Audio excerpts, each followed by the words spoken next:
समुद्र की गहराइयों में रहने वाले ये डीप सी क्रीचर्स अचानक से क्यों बाहर, खासकर भूकंप का 2011 फेरिन और ल्यूसीफेरेस, जब ये दोनों केमिकल्स, आपके फोन में बैटरी कितनी है। हालांकि इन्होंने भी कहा था कि आपस में कम्युनिकेट करने के लिए, जैसे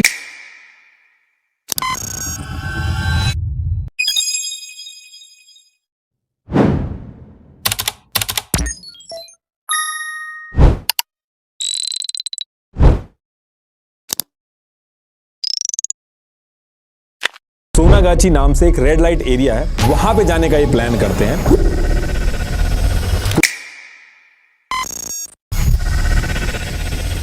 कॉलेज के अंदर लेके आते हैं।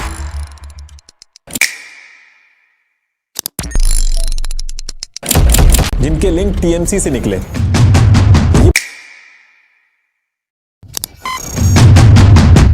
तो वो स्कूटर के नंबर निकले।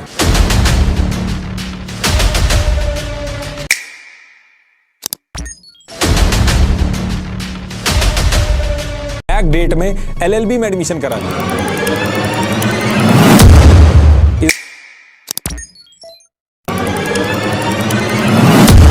अगर आपको ये सभी साउंड इफेक्ट का जिप फाइल चाहिए तो कमेंट बॉक्स में #Dhruv Rathee space sound effect type कर लेना है और टेलीग्राम चैनल जाकर ज्वाइन कर, वहां आपको मिल जाएगा।